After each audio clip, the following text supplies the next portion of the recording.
성도 여러분, 오늘 하나님 말씀을 통해서 우리 마음이 어떻게 성령님의 가르침을 잘 받아들이고 성장할 수 있는가 함께 생각해 봅시다.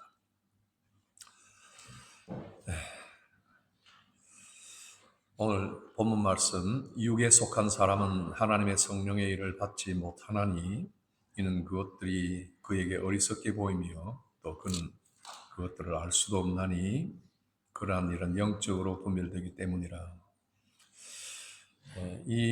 여기에 나와 있는 이 사람은 마음이 완전히 닫혀 있는 상태를 알려주고 있습니다. 하나님의 성령이 하시는 일에 대해서 받지를 못한다 이렇게 이야기를 하고 있습니다. 받지 않는 것이 아니라 받지 못한다 이렇게 말을 합니다. 그 이유는 결국 성령에 속한 일을 알 수도 없고 분별할래야 할 수도 없다. 처음 소속 자체가 처음부터 이 사람은 육에 속한 사람이다 이렇게 성경이 말씀을 하십니다. 그래서 하나님의 생명과는 무관한 사람으로 이렇게 이야기를 하죠. 받지 못한다. 이 경우는 육신에 있는 사람의 경우에 영적인 일과는 전류가 흐르지가 않습니다. 바위에다가 놓고 아무리 물을 끼얹어 보았자 스며들지 않는 것과 마찬가지입니다. 그러면서도 독특한 한 가지 특징은 성령의 일에 대해서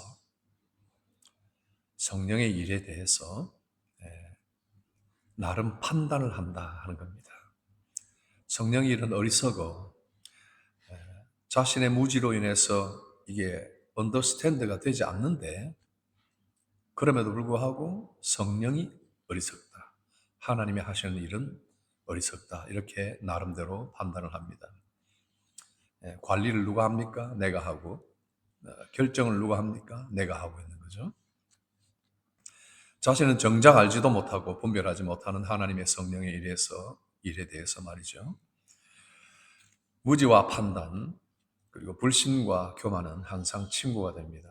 우리는 이런 일에 늘 주의 경보를 가지고 있어야 돼요.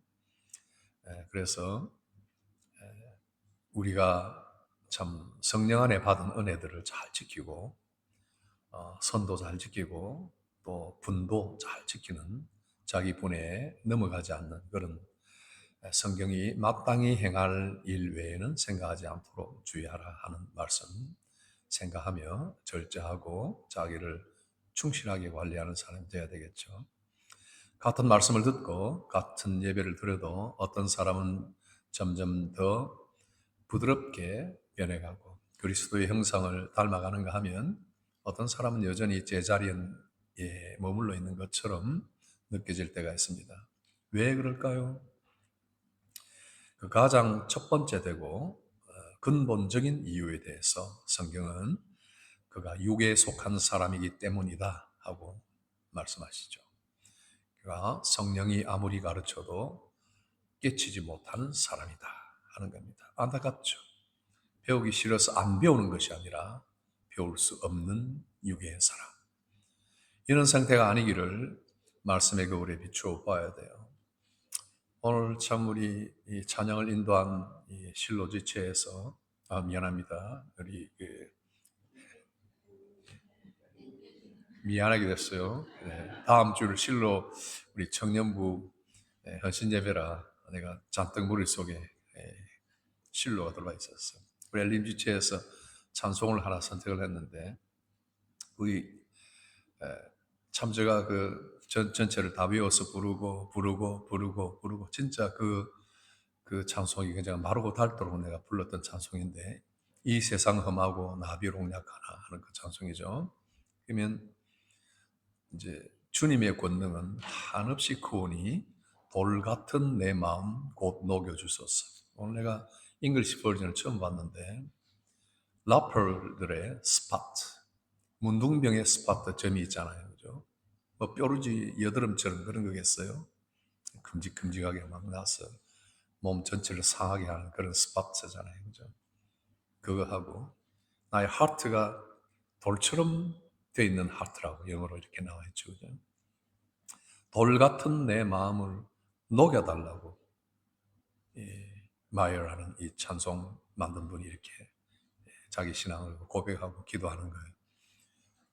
나는 육에 속한 사람이다. 바위와 같은 사람이다. 성령의 일을 받지를 못하는 사람이다. 이건 구제불능이에요. 목사가 말씀의 징을 들고 아무리 찍어도 깨지지 않는 사람이에요. 구제불능이에요. 그런데 사람에게는 구제불능이지만은 성령께서 아무리 가르쳐도 안 듣는 사람인데 성령께서 불로 따뜻하게 데워주시거나 물로써 씻어주시면 금방 그 사람은 녹아지고 돌같이 굳은 마음도 문둥병자와 같은 한센시 병 같은 그런 스팟들도 다 깨끗하게 치유되고 부드러운 옥토로 변할 수 있다는 그런 기대를 우리가 가질 수 있죠. 나는 현재 어떤 상태에 있는가 우리 돌아보고 제가 앞에 잠깐 이야기했던 그 설교 말씀을 여러분들이 녹음을 다시 돌려보더라도 이 말씀의 상태에 거울에 비추어서 자기의 상태가 이런 것이 아닌가를 보고 아무리 들어도 변화가 없고 또 통로가 진천이 없다 하면 이 상태에서 성령이 나를 완전히 깨달라고 기도하셔야 되는 거예요. 이 찬송을 마르고 닳도록 부르셔야 돼요. 특별히 2절을 찬송을 마르고 닳도록 불러야 되겠죠. 우리 찬송가는 263장입니다. 자, 그래서 두 번째로 우리가 볼 것은 성경이 또 다른 형태의 굳은 마음을 또 소개를 해줍니다. 우리 이 성경과 고린도전서 2장의 이 성경과 아주 밀접한 관련이 있는데 또 다른 마음 상태를 잘 보여주는 에베소서 4장 17절에서 19절 말씀이에요. 그러므로 내가 이것을 말하며 주 안에서 증언하노니 이제부터 너희는 이방인이 그 마음의 허망한 것으로 행함같이 행하지 말라. 그들의 총명이 어두워지고 그들 속에 있는 무지함과 그들의 마음이 굳어짐으로 말미암아 하나님의 생명에서 떠나 있도다. 그들이 감각 없는 자 되어 자신을 방탕에 방임하여 모든 더러운 것을 욕심으로 행한다.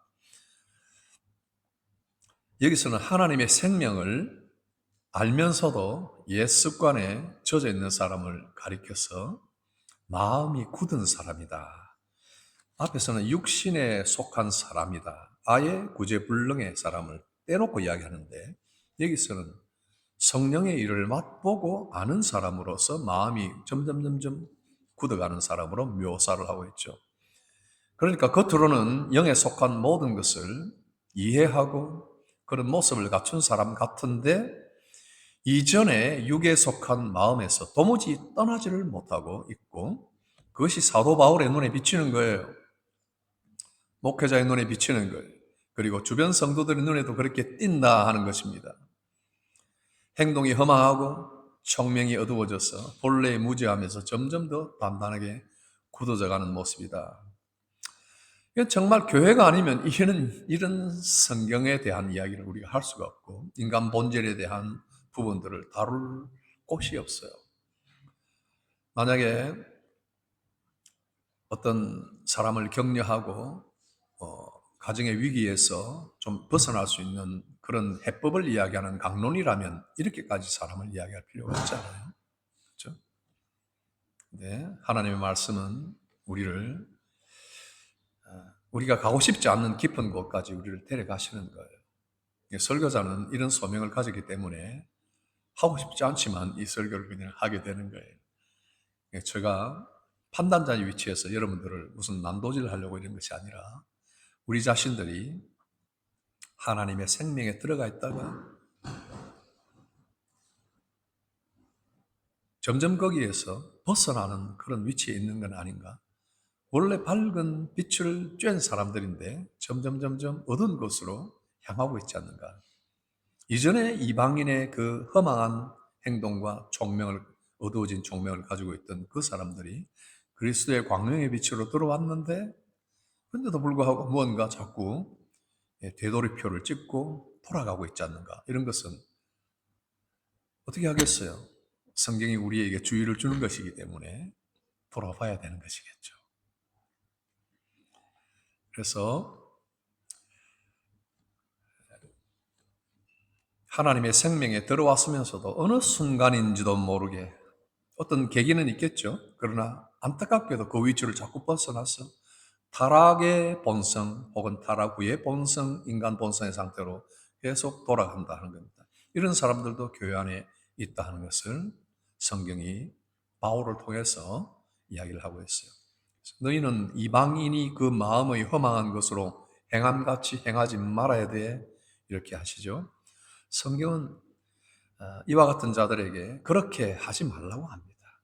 하지 마 하고 엄중히 경고합니다. 에베소 4장 17절이죠. 성령의 일을 받지 못하는 어쩔 수 없는 완고한 마음이야. 어떻게 하겠습니까? 하지만 성령의 인도 따라서 십자가에 달리시고 피 흘려 죽으심으로 하나님께 자신을 인도하신 예수님을 안 후에 이전에 무지하고 굳어 방탕한 마음을 놓지 않고 되돌이표를 찍고 있다고 하면 이는 정말 참담하고 가련한 모습이에요. 어느 정도는 우리가 현상 유지는 할 수 있죠. 1년이고 10년이고 20년이고 현상 유지는 할 수 있지만 그러나 내 속에서 이런 현상이 계속 남아있다고 하면 이건 참 참담하고 안타까운 일이 아닐 수가 없는 거예요. 우리는 이대로 괜찮다, it's okay, who cares 하고 지나갈 수 없다 하는 것을 인정을 해야 됩니다. 초대교회 에베소에 있는 에베소 교회 주님께서 참 칭찬하셨습니다. 악한 자들과 거짓 사도들을 용납하지 않았고 니골라당 아주 이단적인 행위들을 미워해서 우리 주님이 미워하신 마음을 같이 공감을 하고 그들을 같이 미워했습니다. 죄를 싫어하고 하나님을 경외하기를 기뻐하고 사랑을 가지고 서로 교제를 잘했던 에베소 교회죠. 주님의 이름을 위해서는 무언가를 잘 참았고 또 견디며 부지런히 주님을 섬겼던 게으르지 않는 교회. 우리 교회 같아요. 그렇죠? 수천 수만 명이 회집하는 교회에 비하면 정말 보잘것없는 교회처럼 보여요. 그러나 우리 주님께서 주님을 위하여 여러분들이 참고 견디고 진실하게 게으르지 않게 주님을 섬기려고 하는 그런 수고들에 대해서 인정하시고 칭찬하신단 말이에요. 여러분이 사랑을 가지고 서로 돌아보고 격려하고 참 잘하신단 말이에요. 그러나 주님이 에베소 교회에 한 가지 큰 책망을 하시는데 계시록 2장 4, 5절에 그러나 너를 책망할 것이 있나니 너의 처음 사랑을 버렸느니라. 잘 하다가 딴 데로 빠진 거죠. 그러므로 어디서 떨어진 것을 생각하고 회개하여 처음 행위를 가지라. 다시 되돌리라는 거예요. 그럴 수 있다는 것을 이해하시는 것 같아요. 그러나 그대로 괜찮다고 말씀하지는 않으시는 것 같아요. 만일 그렇지 아니하고 회개하지 아니하면 내가 내게 가서 내 촛대를 그 자리에서 옮기리라. 이건 정말 큰일이에요. 지금 잠깐 내가 사랑을 버리고 내가 못난이처럼 행동을 하더라도 그러나 그대로 있다면 하나님이 진짜 성령을 거두어 가신다는 이런 엄중한 경고를 주시는 거예요. 알파요 오메가 되신 온 세상을 다스리며 심판주가 되시는 그 손에 7 촛대를 가지신 하나님이요 어린 양이신 그리스도의 말씀이 그러하다는 거예요. 그러니까 우리는 이 말씀을 받아들이면서 예수님 앞에 우리 얼굴을 한번 놓고 솔직히 서 봐야 되겠어요.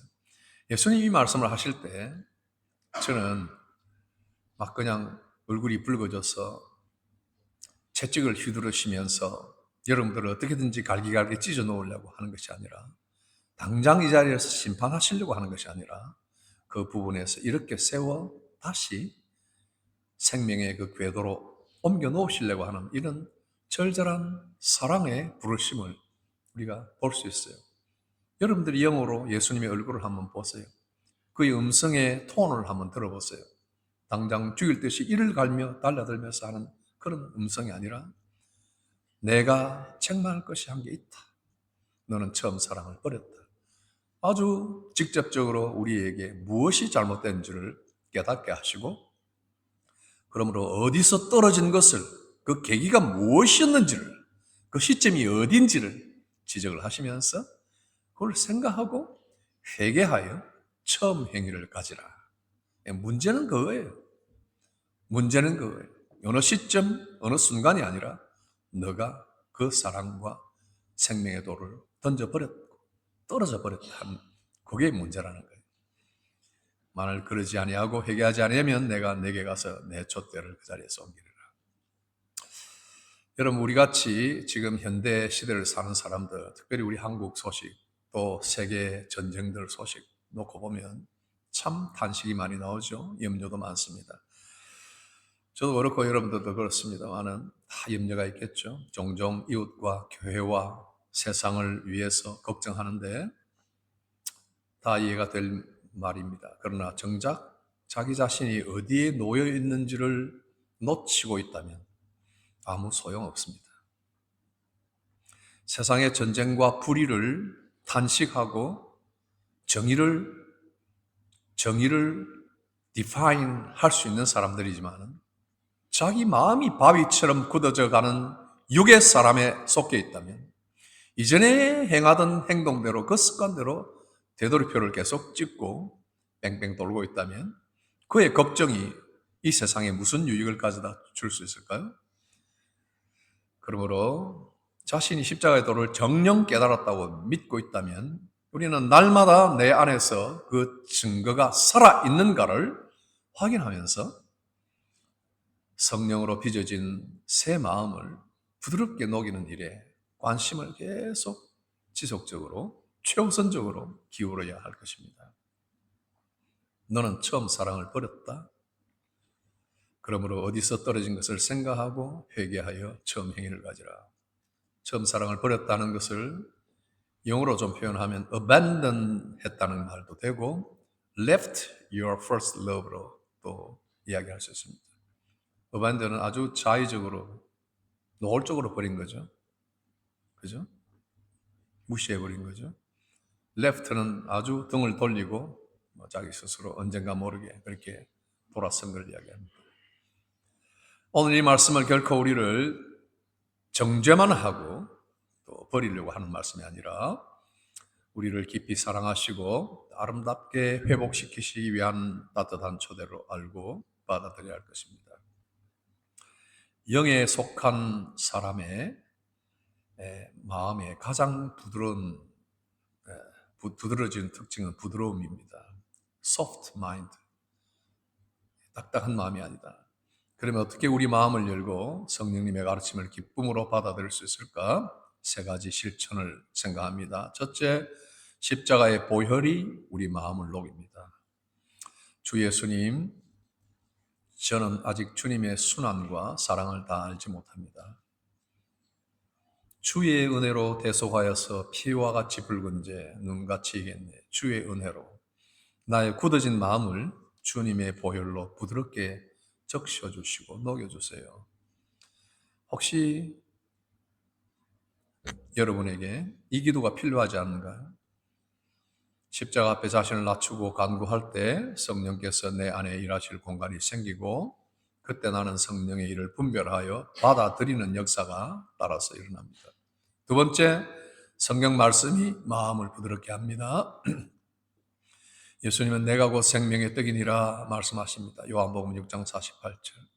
나는 생명의 떡이니 내게 오는 자는 결코 줄이지 아니할 터이요 나를 믿는 자는 영원히 목마르지 아니하리라. 요한복음 6장 35절입니다. 예수님이 자신을 생명의 떡이라고 했습니다. 그분의 입에서 나오는 모든 말씀은 우리의 영혼을 살리고 생기를 돋게 하는 양식이에요. 떡이에요. 주님 앞으로 가는 자 결코 줄이지 않는다. 배만 채우겠어요? 생기를 가지고 영의 사람으로 살 수 있는 힘을 공급해 주신다는 약속이기도 합니다. 갓난 아기의 가장 강한 생명의 본능은 엄마의 젖을 찾는 행위입니다.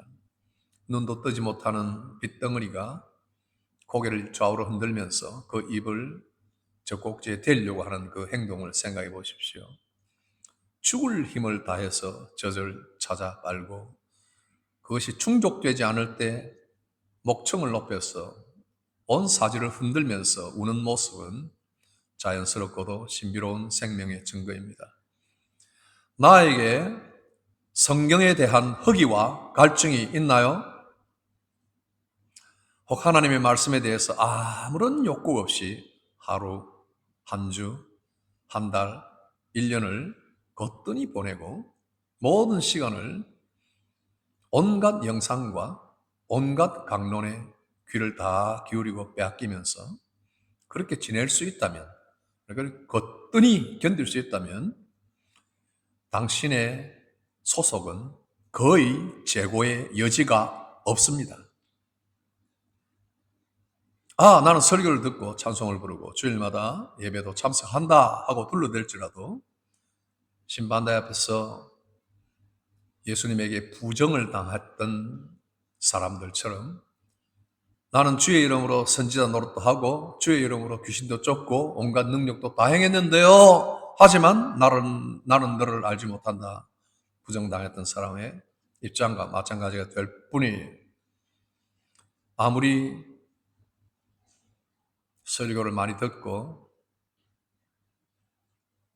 찬송을 많이 부르고 예배를 많이 들을지라도 성경에 대한 무관심은 육에 대한 사람에 대한 가장 강력한 증거 중 하나입니다.